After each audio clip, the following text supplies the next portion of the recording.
Hey, everybody. Welcome back to Daniel Davis's Deep Dive, where we look at things that are from a different perspective than you're going to get on any television newscast and go into it in a way that really gets to the bottom line of what's most important that you need to know for your understanding of the life around you.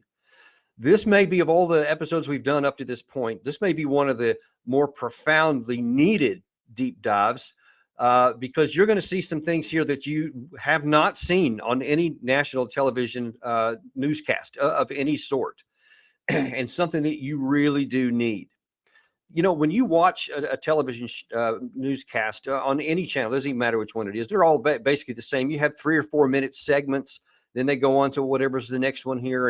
And when you have a guest come on, like sometimes I've been on a number of these newscasts, and you may have 3 times to talk about 40-45 seconds each time. So, you know, less than 3 minutes, maybe 2 minutes of total time that you get to explain anything, and then you move on. And that's the way it is with virtually every guest.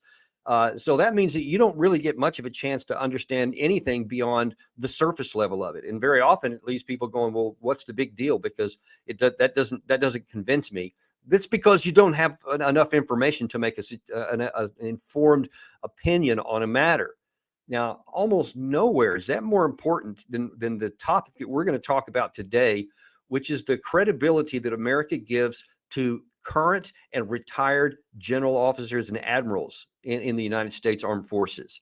Now, it makes a lot of sense that on the surface, anybody, especially who's never been in the service, who's never fought in a war, never wore the uniform, to be able to say, yeah, I mean, you can't get to be a general unless you've had decades of time and you've succeeded at every preceding level and you've done all this stuff. I mean, it just makes sense that you would say. So if, for example, and this has certainly happened to me many times, people say, I've got a general officer here, 3 or 4 star retired general. He's saying this. And then I've got this retired lieutenant colonel, which is a field grade officer, but, you know, several ranks below a general. Why would I listen to a lieutenant colonel over a general? And that's a fair question.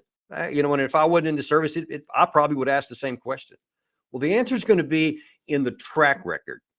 What track record do you see when a general makes something over time, and when anyone else, I'm not just me, but anyone else, when they say something, how does whatever their assessment says, how does that pan out over time?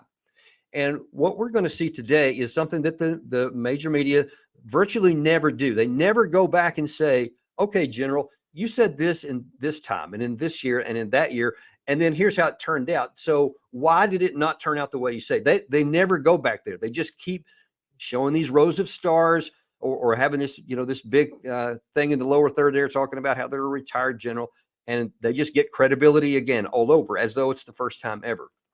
Today, we're going to show you some very graphic clips about why you should not just reflexively believe a general, but should be asking the big question, what happened when you said last time? Here's what you said before, and here's how it's turned out.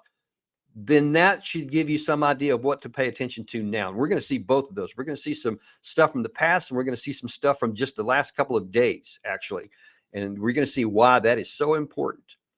Now, as I have said, and if anybody who's read my work has known that for many, many years, well over a decade, I have very publicly called out some of these generals who have said one thing in public and something else was true. Even when I was still on active duty as a lieutenant colonel, in fact, my 4th combat deployment, most notoriously in 2012, I came out and I said, look, despite what all these generals, all these secretaries of defense, and all these other people are telling you about what's going on in Afghanistan, it's not true. It's not getting better. It's not improving. In fact, if we don't make changes, we're going to lose the war.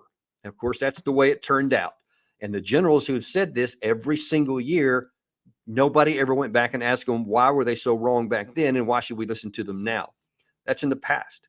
Now then, with this situation with Ukraine and the Russian war, it's taken on a new urgency. And if we don't get this right now, we could be following, and it's not just the American people, but even members of Congress, even the administration, they're listening to these generals, and we need to make sure that they understand, let's don't just reflexively listen to everything they say when their track record is a little bit spotty, as we're about to see.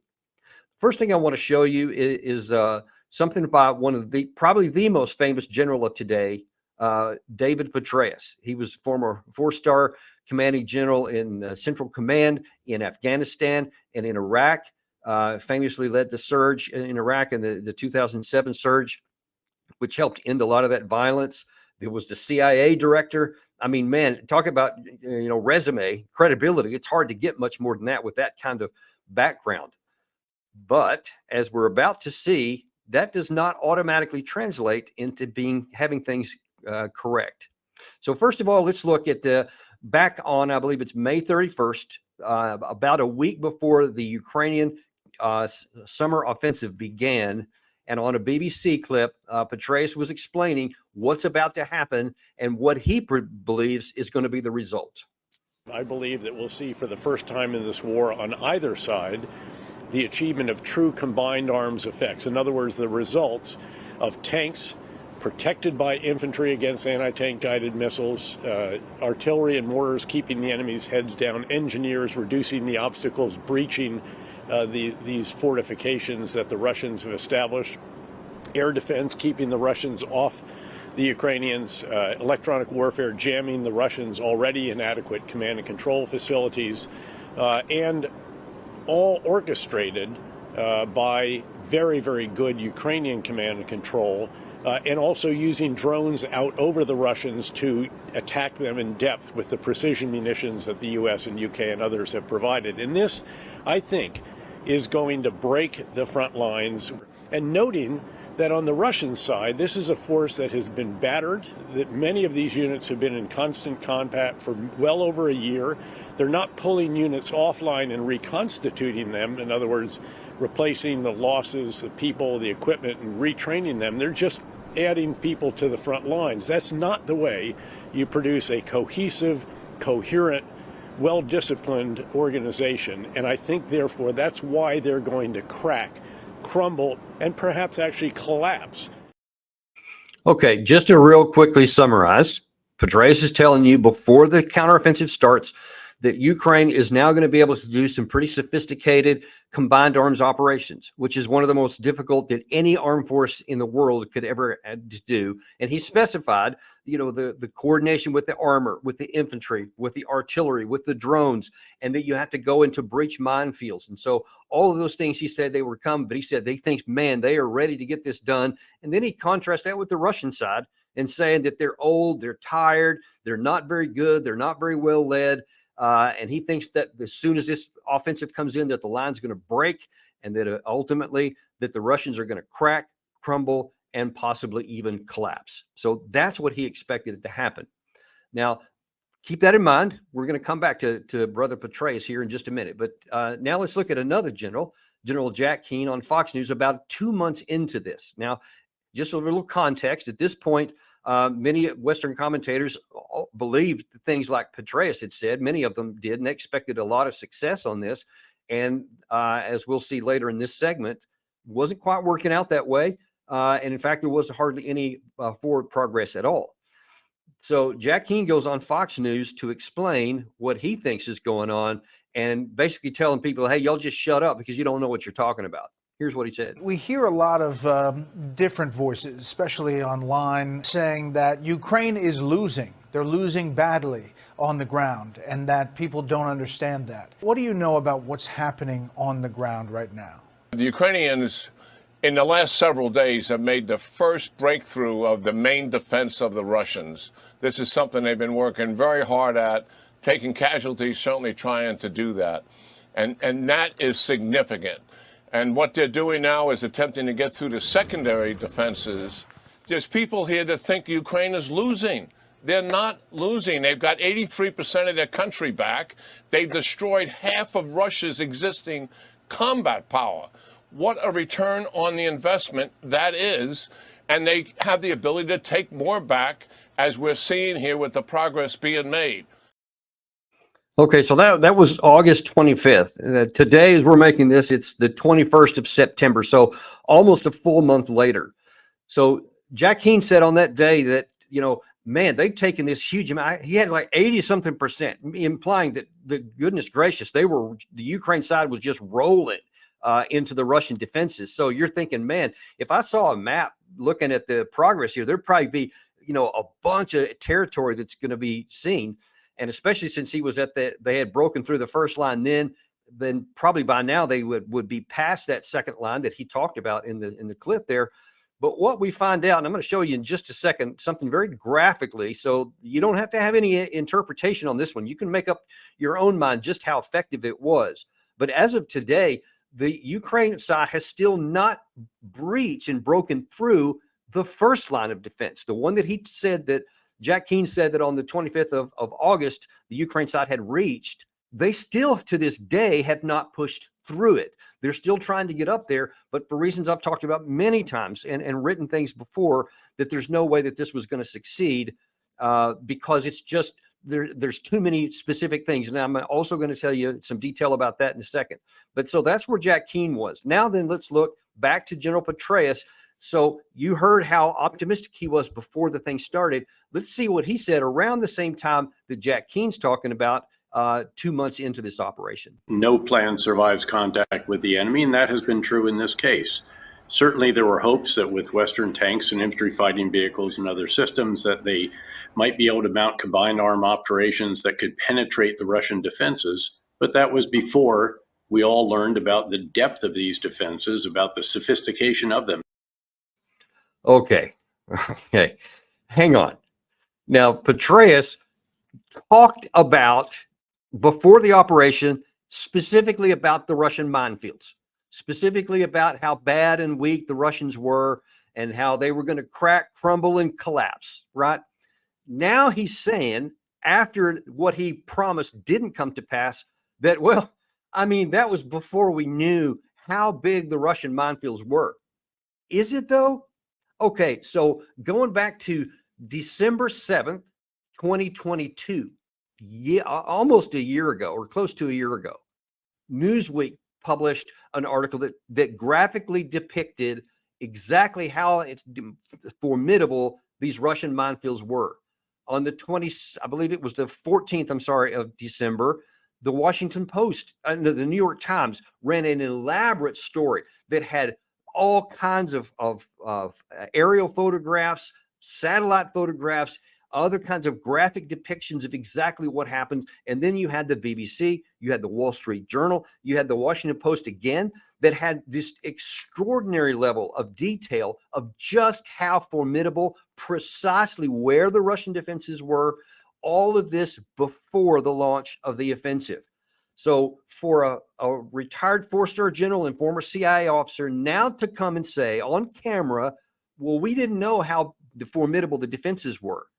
That's just belied by a graphic print. You can just go and look right now. You can see what was presented at the time that he said everything was going to work great. So yeah, he did know what it was. Everyone knew this. In fact, this has been more information put out in public than any war in the history of mankind, because of drone technology, the videos that go out with it, and now the civilian satellite imagery, which used to be highly classified, that only the highest ranking generals had. Now, of course, it's there where everybody can get it. And here's the problem. It was known ahead of time. So let me read you something that I published 2 months before the offensive happened. And this was in 1945, where I was talking about the potential for this operation. And I said, here are some things that we need to keep in mind as we head into this and why we should be doing something different. I wrote that cobbling everything together, keeping it all operational and supplied with ammunition, fuel, and spare parts is a monumentally difficult task for the Ukrainian side. Yet as hard as it would be to cobble together so many different platforms, and I was talking about tanks, artillery, aerial capabilities, drones, from all these different countries and all different kinds of systems. I talked about how difficult it was not to just have one kind of kit, but to try to cobble together a function for many different ones. I said that it will be very difficult in the absence of a mature support system. The greater difficulty facing the Ukrainian armed forces will be to use them effectively in combined arms offensive. Reportedly, up to 30,000 Ukrainian troops have received anything from weeks to several months of training at numerous NATO facilities. And while this will no doubt improve their capacity of the Ukrainian armed forces, the effort is far too disjointed and will not adequately prepare the Ukrainian military to conduct large-scale properly coordinated, sophisticated combined arms operations to penetrate multiple belts of prepared Russian defensive positions. The chances of overcoming the equipment and logistics challenges, as well as difficulties in training and operations, would be remarkably low for any force. Compounding the UAF's challenge, the Armed Forces of Ukraine, they would be attacking with almost no air cover. At least through the summer, they would have limited number of artillery shells. Now, if that's what a lieutenant colonel, just a mid-ranking guy, can tell you before the operation starts, why is it that a four-star general who allegedly has access to all kinds of information that I don't can't come up to it and then claims that he doesn't know what happened after that and that he doesn't know how deep the Russian defenses were? The answer, of course, is nonsense. He definitely knew. Everyone knew. So why do we want to listen to what this guy says? Now, there's one other general I want you to listen to, and this is a former, I believe, three-star general. He was a commander of the U.S. Army in Europe.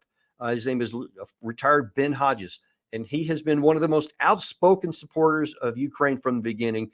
And here's one of the things he had to say. Do you still think it could be over by the end of the year? Well, we know that war is a test of will, and it's a test of logistics. And it's clear that the Ukrainians have superior will, both their soldiers and their amazing population of people, compared to Russian forces. We know that the Russian logistics system is exhausted, and it's in worse shape now than it was a month ago, whereas the Ukrainians are benefiting from not only their own experience, but also continuing aid from the United States, and the UK, and others. So the real test of will is going to be, does the West stick together, stick with the Ukrainian government, or does the Kremlin have the superior will? I absolutely believe that Ukrainian forces will push Russian forces back at least to the 23 February line by the end of this year, and that Crimea early next year will be totally under the control of Ukrainian forces. It could all go faster. I absolutely believe, he said, that Ukraine is going to drive Russia back to the start point for this war, and that by early in the spring, they'll be into Crimea. That was a year ago. That wasn't this September. That was September of 2022. So here's a guy who was the commanding general of the U.S. Armed Forces in Europe, in the very same terrain that this war is being fought in, whose assessment, whose professional military opinion was that Ukraine would have driven them back almost all the way last year and that Crimea would be gone. Now, let's see what has actually happened. So this is part where you don't need anybody's opinion or anything else or interpretation. You can look with your own eyes. What you're about to see is a map that shows the part of Ukraine that Russia has occupied since December of last year. Now, you're going to have to look real close because all you see is basically this red area and then the rest of it's white, which is under Ukrainian control.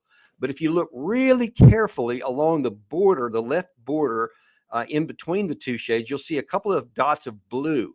What that represents is all the terrain that Ukraine has recovered since December of last year, and that includes all of the nearly 4 months of this current offensive. So now let me ask you, look at that map. Do you see a lot of success? Do you see more reason that after a half a year of complete preparation, where the West gave Ukraine training, intelligence support, millions of rounds of artillery shells, thousands of armored vehicles, and specific training from the NATO countries, and this is all they have been able to produce. Now, anyone with no military experience should be able to look at that map and look at what these guys have been saying and say, you guys don't even know what you're talking about, because nothing that you've said has come to pass. None of this stuff is right. And we need to do something different, because if you keep supporting the Ukraine side in this situation here and under these conditions, they're not going to suddenly magically start winning when they haven't up to this point, when they keep dying in large numbers. And so the question is going to be, how much further do we go before we finally say enough is enough? It doesn't do any good to keep giving ammunition and weapons and everything else to a side that's not winning when the Russian side has orders of magnitude more men, more shells, more everything, and that they can continue fighting and potentially win this war. Now, I just want you to think about that before the next time you see a general officer saying these things when you see with your own eyes things are not lining up the way that they said. Because it's time for us to do something different, because the Ukrainian people, who all these generals say they care about, are the ones who are paying the biggest price for this. And I think it's time for us to start doing something different and making the track record of these people actually matter before we listen to them the next time. And that's your deep dive for today.